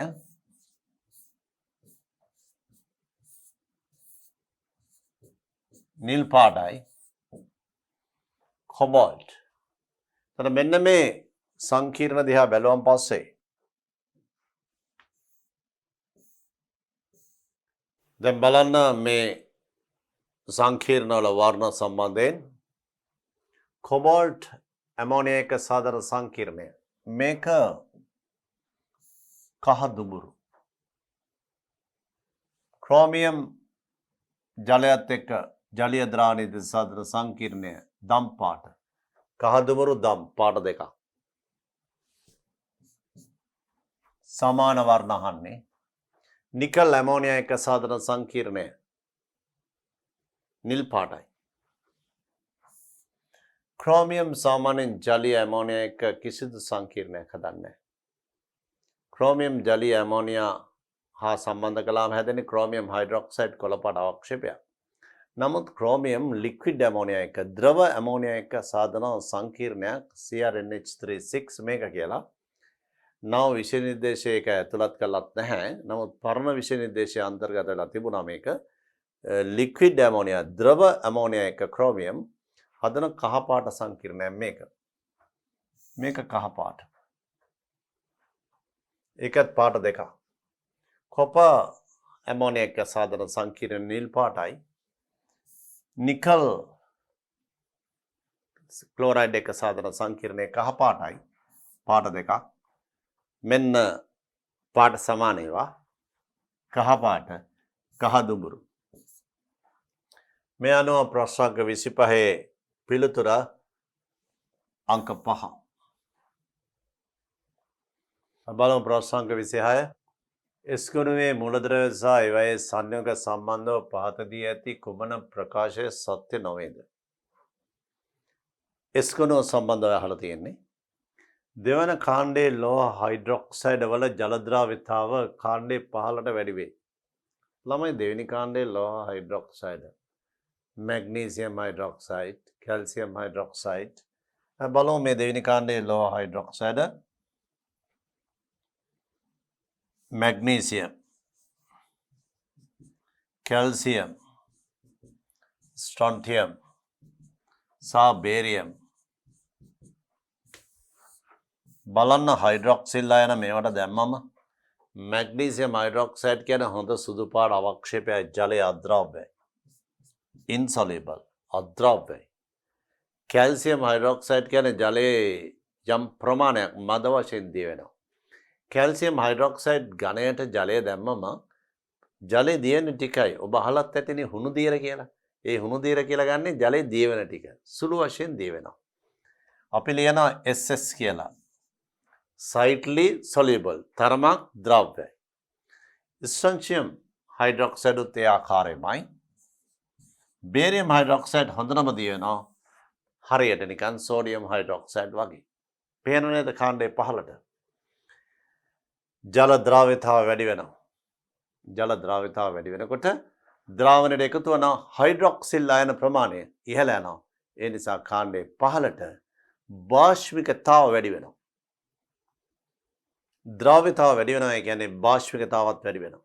මේ නිසා දෙවන කාණ්ඩයේ ලෝහ හයිඩ්‍රොක්සයිඩ් වල ජල ද්‍රාව්‍යතාව කාණ්ඩේ පහළට වැඩි වේ. හරි. සත්‍යයි. සත්‍ය නොවේද කියලා අහන්නේ. මේක සත්‍යයි. ඒ වගේම බාෂ්මිකතාවත් කාණ්ඩේ පහළට වැඩි වෙනවා. අංක 2. පළමු කාණ්ඩයේ ලෝහ සියල්ල පහන්සිරු පරීක්ෂාවේදී දෘශ්‍ය ප්‍රදේශයේ වර්ණාවලියක් ඇති කරයි. ඒ කියන්නේ විද්‍යුත් චුම්බක වර්ණාවලියේ දෘශ්‍ය ප්‍රදේශය කියන්නේ අපිට ඇහැට පේන ටිකනේ. ඒ ඇහැට පේන වර්ණාවලියේ තියෙන පාට 7කින් සමන්විතයිනේ. පාට 7 තමයි මෙන්න මේවා.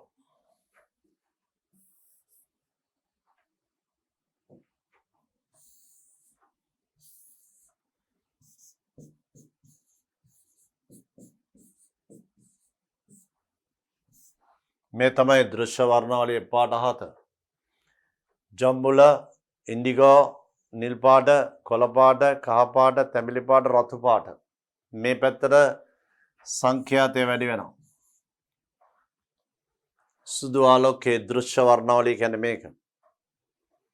අපි සෝඩියම් ලවණයක්, ප්ලැටිනම් කම්බියක, නැත්නම් මින්රන් කූරක තවරලා බන්සන් දැල්ලේ පහත කෙළවරින් රත් කළොත් එනවා ලාක්ෂණික දැල්ලක් කහ පාට. වර්ණාවලීක්ෂකයන් පරීක්ෂා කරොත් කහ පැහැති වර්ණයට නිශ්චිත සංඛ්‍යාතයක් ලබා ගන්න පුළුවන්. පොටෑසියම් ලවණය බන්සන් දැල්ලෙන් මේ පරීක්ෂාව කළොත් මේකට කියන්නේ පහන්සිලු පරීක්ෂාව. මේ පරීක්ෂාවට ලක් කළොත් පොටෑසියම් ලවණ එන වර්ණය ලාදම් ලිලක් වර්ණය කියලා කියන්නේ. ලිතියම් රතු පාට, සෝඩියම් රම්වන් කහ, පොටෑසියම් ලාදම්, රුබිඩියම් දම් පැහැ තද දම් ටික, සීසියම් අහසේ පාට නිල් පාට ලා නිල්, මැග්නීසියම් පාටක් එන්නේ, කැල්සියම් තැඹිලි රතු, ස්ටොන්ටියම් ක්‍රිම්සන් රතු, බේරියම් කෙහෙල් දල්ලේ පාට ලා කොළ. ඔය S ගණුව කොප ගත්තොත් D ගණුවේ කොප එනවා තද කොළ. මේ පහන්සිලු පරීක්ෂාව ගැන කිව්වේ. අපි බලමු මේකේ තියෙන්නේ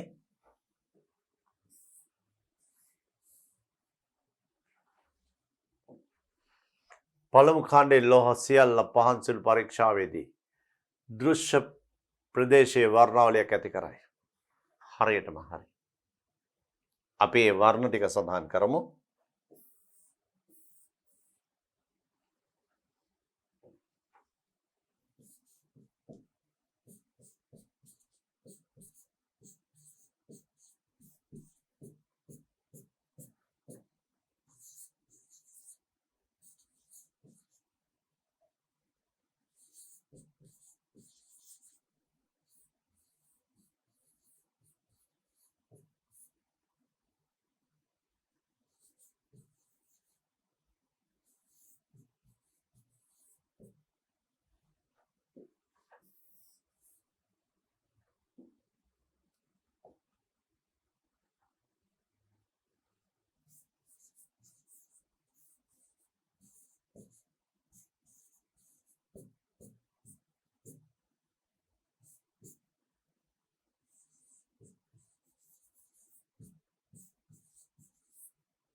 පහන්සිලු පරීක්ෂාවේදී ලිතියම් රතු, සෝඩියම් කහ, පොටෑසියම් ලාදම් ලිලැක්, රුබිඩියම් තද්දම්, සීසියම් ලා නිල්. මැග්නීසියම් වල වර්ණයක් දෙන්නේ නැහැ ළමයි. ලාක්ෂණික වර්ණයක් දෙන්නේ නැහැ. කැල්සියම් තැඹිලි රතු, ස්ටොන්ෂියම් ක්‍රිම්සන් රතු, බේරියම් ලා කොළ. ඔබට විශේෂිතව සඳහන් කරේ කොප D ගණුවේ ලෝහයක් S ගණුව නෙවෙයි. නමුත් තද කොළ පාට දෙනවා. S ගණුවේ ලෝහ බොහොමයක්ම පහන්සිලු පරීක්ෂාවේදී ලාක්ෂණික වර්ණ දෙන්නේ. ඒ ලාක්ෂණික වර්ණ විද්‍යුත් චුම්බක වර්ණාලයේ දෘශ්‍ය පරාසය තුළ පිහිටන්නේ. මේ පහන්සිලු පරීක්ෂාවේදී දෙන වර්ණ අපි සෝඩියම් ලවණයක් බන්සන් දැලට ඇල්ලුවම උදාහරණයක් සෝඩියම් ක්ලෝරයිඩ් ප්ලැටිනම් කම්බියක තවරලා බන්සන් දැල්ලට ඇල්ලුවම කහ පාට දැල්ලක් එනවා. ලාක්ෂණික වර්ණයක් එනවා කහ පැහැය. අපි වර්ණාවලීක්ෂකයෙන් පරීක්ෂා කරාම මේක එනවා කහ පාට රේඛා. ඒ කියන්නේ පිටවන විකිරණ කහ පැහැති වර්ණයේ සංඛ්‍යාත ඇති විකිරණ පිට වෙන්නේ. ඒ නිසා වර්ණාවලියක් ලබා දෙනවා දෘශ්‍ය ඇහැට පේන. ඉතින්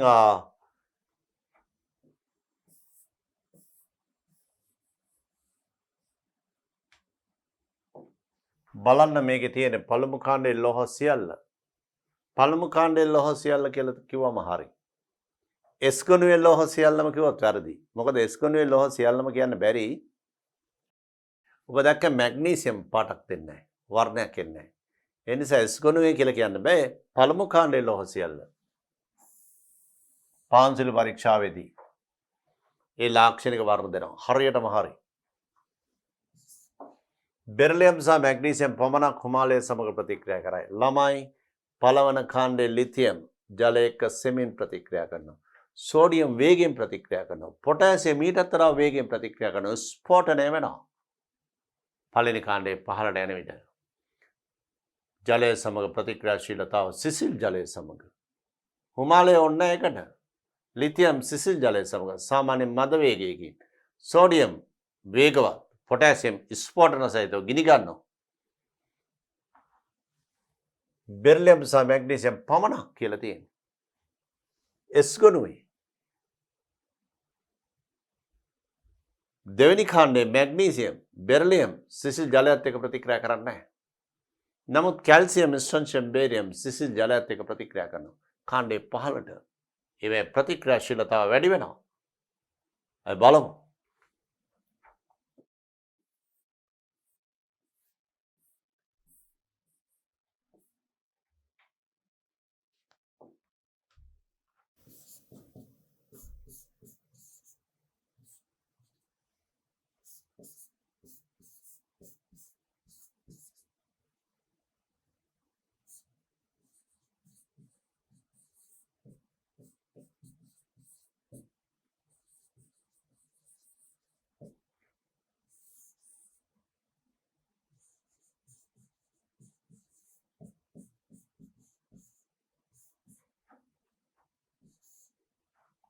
ලිතියම් සිසිල් ජලය සමග සෙමින් අනිත් සේරම සිසිල් ජලය සමග ප්‍රතික්‍රියා කරනවා. පහළට ප්‍රතික්‍රියා ශීඝ්‍රතාව වැඩි වෙනවා. ප්‍රතික්‍රියා ශීඝ්‍රතාව වැඩි වේ. ඒ පළවන කාණ්ඩය. දෙවෙනි කාණ්ඩය බලමු.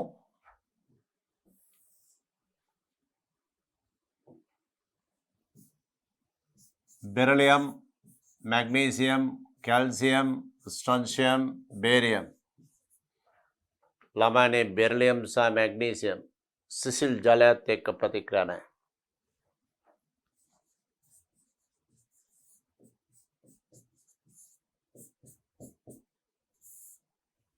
बेरिलियम सा मैग्नीशियम उनुजलयत एक गाथोत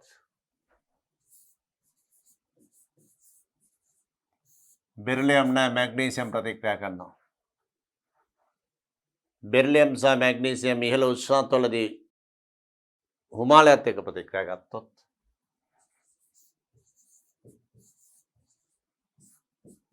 इहल उष्णत्वलदी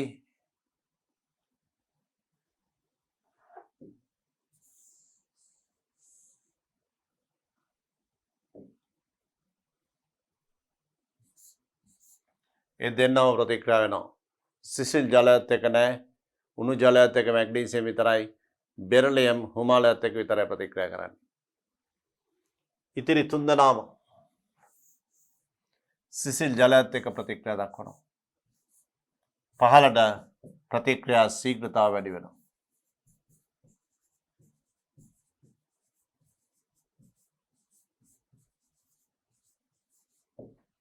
දැන් ඔබට පැහැදිලි ඇති S ගුණයේ ලෝහ ජලය සමග ප්‍රතික්‍රියා.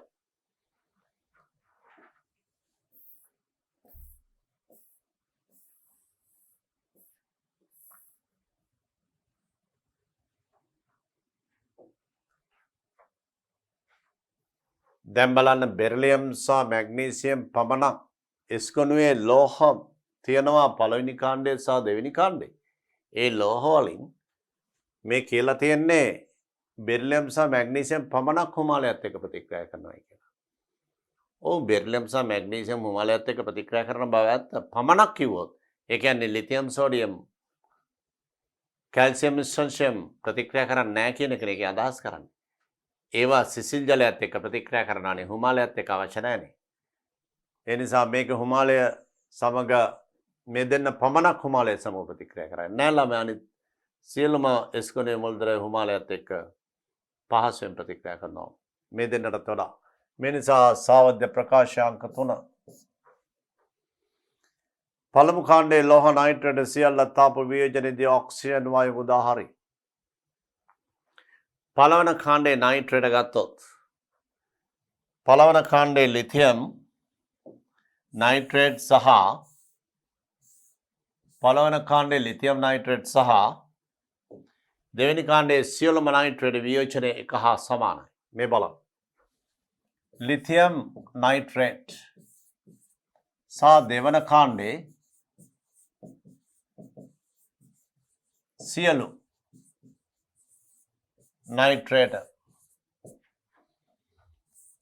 වියෝජනයේදී ලැබෙන්නේ ලෝහ ඔක්සයිඩ් සමග නයිට්‍රජන් ඩයොක්සයිඩ් සමග ඔක්සිජන් වායු දෙකක් ලැබෙනවා. ලෝහ ඔක්සයිඩ් නයිට්‍රජන් ඩයොක්සයිඩ් සහ ඔක්සිජන්. අපි ගමු උදාහරණයකට මැග්නීසියම් නයිට්‍රේට්.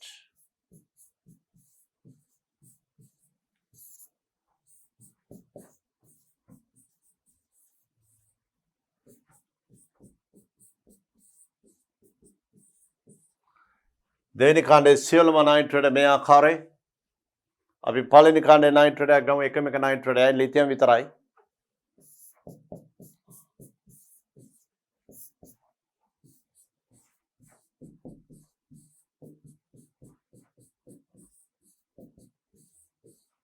පළවෙනි කාණ්ඩයේ ලිතියම් නයිට්‍රේට් මේ වායු දෙකයි. දුඹුරු පාට වායුව නයිට්‍රජන් ඩයොක්සයිඩ්, රතු දුඹුරු වායුව නයිට්‍රජන් ඩයොක්සයිඩ්. ඊට අමතරව පළවෙනි කාණ්ඩයේ ලිතියම් හැර අනිකුත් සියලුම ලෝහ නයිට්‍රේට් පළවෙනි කාණ්ඩයේ ලිතියම් හැර සෝඩියම්, පොටෑසියම්, රුබිඩියම්, සීසියම් නයිට්‍රේට් රත් කරාම ඔක්සිජන් සමග ලෝහ නයිට්‍රයිට් දෙන්නේ. මේ බලන්න.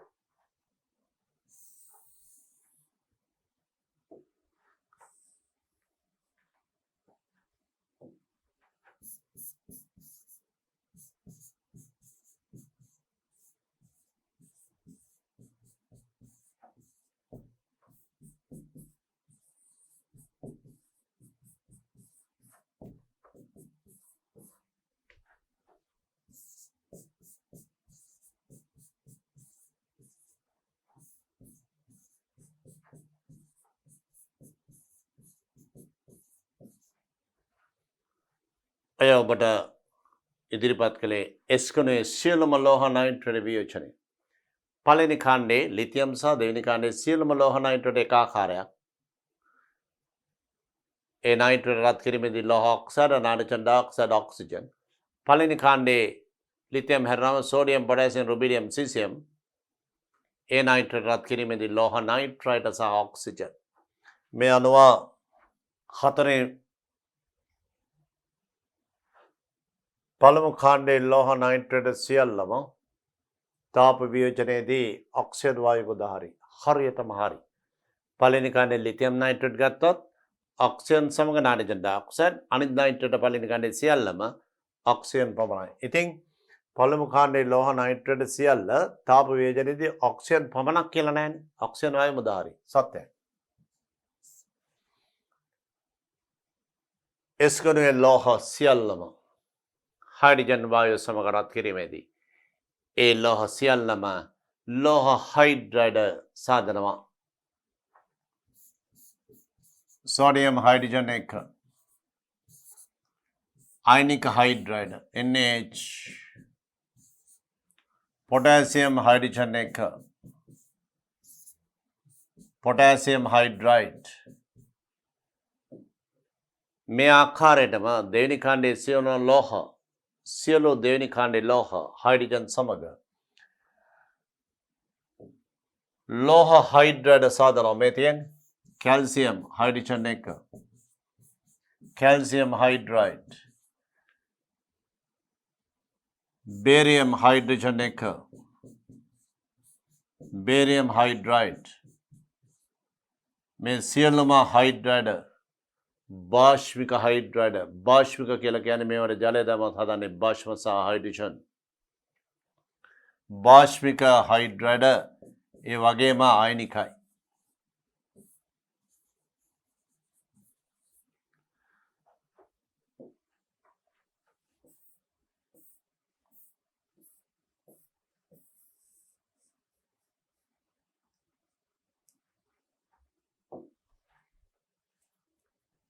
අපි දැන් බලමු මේකේ පස්වෙනි එක.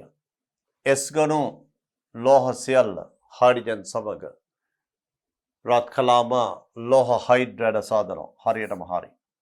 මේ අනුව 26 වෙනි ප්‍රශ්නයේ සත්‍ය නොවන ප්‍රකාශය වන්නේ අංක 3 බෙරිලියම් සහ මැග්නීසියම් පමණක් හිමාලය සමග ප්‍රතික්‍රියා කරයි කියන සිද්ධිය. ඒ නිසා 26 වෙනි ප්‍රශ්නයේ පිළිතුර අංක 3. अंक 3